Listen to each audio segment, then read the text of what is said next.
Quiero contarle, mi hermano, un pedacito de la historia negra, de la historia nuestra, caballero, y dice así. El país de Venezuela ha comenzado movimientos unilaterales para anexar la Guayana Esequiba como un nuevo estado del país bolivariano. En la Asamblea Nacional y la aprobación de la Ley Orgánica para la creación de la Guayana Esequiba y la implementación de las 5 decisiones tomadas por el pueblo de Venezuela, los 5 sí, en cada una de sus partes. Este sector comprende el 66% del territorio del país de Guyana y está ubicado al noreste del país.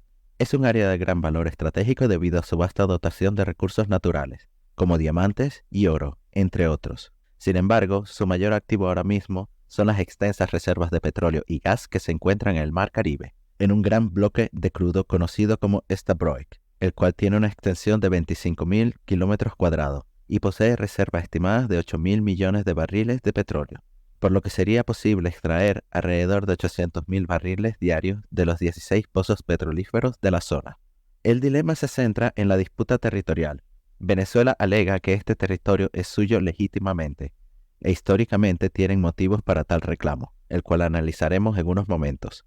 Esta sensación de propiedad ha motivado al presidente Maduro a organizar un plebiscito consultivo sobre si la nación debe reivindicar el Esequibo. Para comprender esta situación, es necesario remontarse a la era de la colonización, en los años 1600, cuando un tirano mandó, un periodo en el cual esta extensión de tierra ya era de gran interés para los colonizadores, por sus abundantes recursos naturales a lo largo del río Esequibo.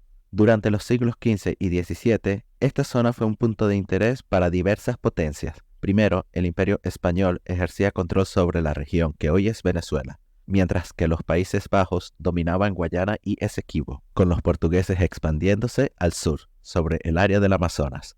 Posteriormente, Venezuela lograría la independencia de la corona española. Cabe destacar que para este momento, la frontera entre Venezuela y la Guyana estaba bien delimitada entre ambos países, ya que el río Esequibo se encargaba de establecer los límites naturales entre ambas regiones. Pero poco tardaron los ingleses en beneficiarse de los conflictos que estaban teniendo los venezolanos. Verás, en 1814, mediante un tratado entre el Reino Unido y los Países Bajos, los británicos se adueñaron de la Guayana, hasta entonces bajo dominio neerlandés, rebautizándola como Guayana Británica, y sin incluir a Venezuela en los tratados.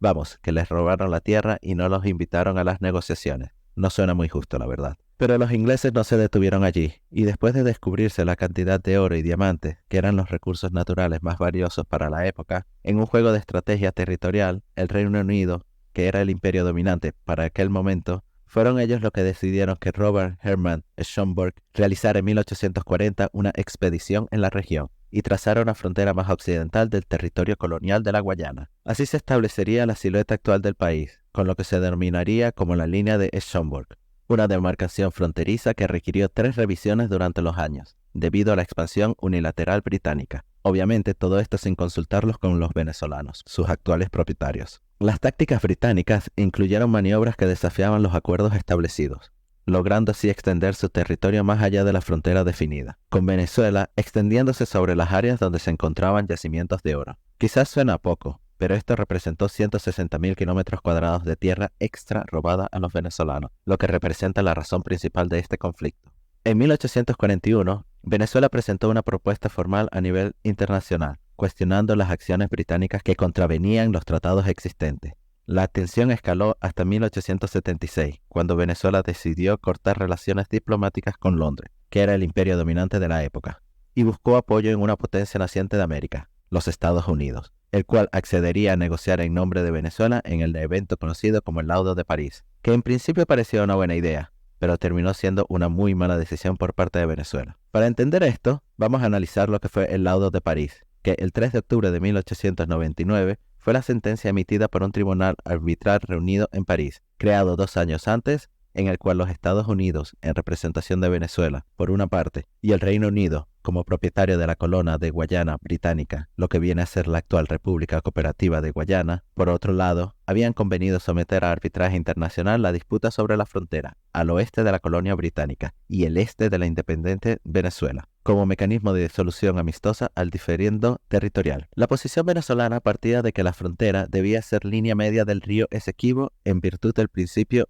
Ulti possidetis iure, que significa como poseías, seguirás poseyendo, por el cual le correspondían los territorios de la ex Capitanía General de Venezuela, al momento de su independencia de 1810, la cual se alega tenía como frontera este río Esequibo. En contraste, la posición del Reino Unido se basaba en un mapa de 1840, aunque con algunas modificaciones posteriores, del naturalista prusiano Robert Schomburg, cuya línea fronteriza llegaba hasta Punta Barima en las bocas del río Orinoco, en el actual estado del delta Amacuro, y los montes de Upata, en el actual estado Bolívar, abarcando un área de aproximadamente 203.310 kilómetros cuadrados al oeste del río Esequibo. El dictamen fue favorable al Reino Unido al adjudicarle el territorio denominado por Venezuela como Guayana Esequiba, de 159.500 kilómetros cuadrados, al oeste del río Esequibo, de los 203.000 kilómetros cuadrados, lo que era su máxima aspiración hasta abarcar las bocas del Orinoco y controlar así su navegación.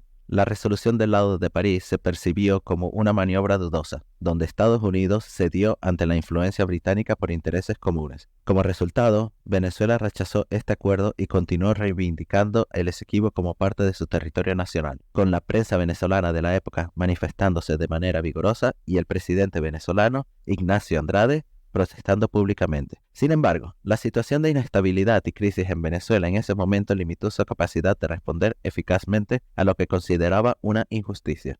No fue hasta 1962 cuando Venezuela logró un avance tangible al denunciar el Laudo de París ante la ONU, pero la situación se complicó aún más 4 años después, en 1966, con la independencia de Guyana, anterior Guayana Británica, cuando este nuevo estado soberano se posicionó para defender el territorio en disputa, en contraposición a la postura venezolana que se negaba a la validez del Laudo de París. Este escenario plantó un desafío clave con 2 preguntas. Por un lado, ¿cómo debería Guyana, recién independizada, considerar las acciones previas de Venezuela y Reino Unido? Y por otro lado, ¿cómo debería Venezuela considerar la nueva independizada autoridad de un país en un territorio que consideraban injustamente usurpado? Primero, en un acto de diplomacia significativo, Venezuela reconoció la independencia de Guyana, aunque este reconocimiento resultó paradójico, ya que aceptaron su soberanía sin tener fronteras definidas, y más que eso, solo aceptaban la soberanía del 33% de la región reclamada. En un intento de mitigar las tensiones y buscar una convivencia pacífica, Guyana y Venezuela firmaron el Acuerdo de Ginebra, que estableció 3 pilares fundamentales. Primero, ambas naciones acordaban someter el caso a la Corte Internacional de Justicia. Segundo, se comprometieron a alcanzar una resolución definitiva sobre el Esequibo, aún controlado por Guyana, pero reclamado por Venezuela. Y tercero, acordaron buscar una solución pacífica al conflicto. Sin embargo, la situación seguía siendo compleja. Venezuela no aceptaría ni el Laudo de París ni el proceso posterior llevado a cabo por la Corte Internacional de Justicia, lo que añadió más complejidad al conflicto desde una perspectiva legal y de derechos territoriales. En el ámbito de la geopolítica y las relaciones internacionales, la disputa del Esequibo ha atravesado varias fases. Tras intentos fallidos de resolución a través de la ONU, no fue hasta el gobierno de Hugo Chávez cuando las relaciones entre Venezuela y Guyana experimentaron cierta estabilidad. Gracias a la cooperación establecida con el presidente guyanés, Venezuela buscó formar un bloque con Guyana y a su vez incluyó a Guyana en el Petrocaribe, permitiendo la explotación de recursos en el Esequibo. Pero a partir del 2015 la situación cambió significativamente. El descubrimiento y explotación de yacimientos petrolíferos por parte de ExxonMobil en la región del Esequibo terminaría siendo el detonante del conflicto. Este contexto llevó al gobierno venezolano a realizar un referéndum con 5 preguntas claves. Primero, rechazo al Laudo de París.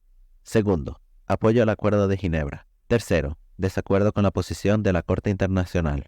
Cuarto, oposición a que Guyana establezca fronteras no delimitadas de manera legal. Y 5, la creación de un estado, la Guayana Esequiba, con la identidad venezolana, lo que implicaría su anexión a Venezuela. El resultado del referéndum mostró un apoyo masivo a todas estas propuestas, con un 95% de apoyo. Las 2 primeras cuestiones son fundamentales, ya que el Acuerdo de Ginebra es el único marco jurídico vigente entre ambos países respecto al Laudo de París, que Venezuela considera fraudulento. Esto invalida la posición de la Corte Internacional y cualquier acuerdo requiere que Guyana también rechace el laudo, una acción poco probable dada su actual postura. La cuarta pregunta pone en duda la soberanía de Guyana sobre el territorio en disputa, y la última es la más controvertida, planteando abiertamente la anexión del territorio. El resultado del referéndum indica un rechazo venezolano a la jurisdicción de la Corte Internacional y refleja un intento de Venezuela por alterar el status quo de la región. Este escenario plantea desafíos significativos y aumenta la tensión en un conflicto ya de por sí complejo y arraigado en la historia regional. En respuesta a esta escalada de tensión, Venezuela ha intensificado la presencia de sus comandos en la selva fronteriza con Guyana, Por su parte, Guyana, siendo un país más pequeño y con limitaciones militares frente a Venezuela, observa la situación desde una perspectiva distinta. Sin embargo, Guyana cuenta con el apoyo de aliados estratégicos como Brasil, Reino Unido y Estados Unidos, los cuales buscan la posibilidad de establecer bases militares en la región. Por supuesto, quieren quedarse con parte del petróleo. Hace un par de días, el ejército de Estados Unidos ha enviado tropas a Guyana bajo la excusa de estar realizando labores de entrenamiento de tropas, mientras que Brasil ha abogado por la paz y no ha tomado partido directamente, pero ha fortalecido su frontera norte con Venezuela y ha mantenido una cooperación constante con las Fuerzas Armadas guyanesas. Ambos países son amigos de China, pero China no tiene ningún favorito, por lo que ha declarado públicamente que ambos países son amigos y que deberían conseguir una solución pacífica. La soberanía sobre la región del Esequibo es un asunto que Guyana no cederá fácilmente. Ambos países presentan argumentos sólidos para reclamar el territorio. Venezuela cuestiona la legitimidad del laudo de París, alegando comportamientos fraudulentos por parte de Estados Unidos y Reino Unido, mientras que Guyana se respalda en la decisión de la Corte Internacional y en el principio de que las acciones de sus antiguos colonizadores no deberían influir en su soberanía actual. La mayoría de los países de la región se inclinan a favor de la soberanía de Guyana, lo que incrementa la presión sobre la posición de Venezuela. La paz establecida en los acuerdos de Ginebra parece estar en riesgo. Actualmente, la situación se encuentra en un punto crítico, con Venezuela militarizando sus fronteras y Guyana buscando amigos estratégicos internacionales. Como respuesta, Maduro ha anunciado movilizaciones militares y una posible anexión legal del Esequibo tras un referéndum, pero aún es incierto hasta dónde puede escalar esta situación. El contexto global y las alianzas internacionales, como la de Venezuela con Rusia, el cual ha sido utilizado durante los últimos años para militarizar el país, añaden complejidad al escenario. Sin embargo, es prematuro hacer conjeturas definitivas. Espero que te haya gustado. Suscríbete y dale me gusta para mantenerte al día. Hasta mañana.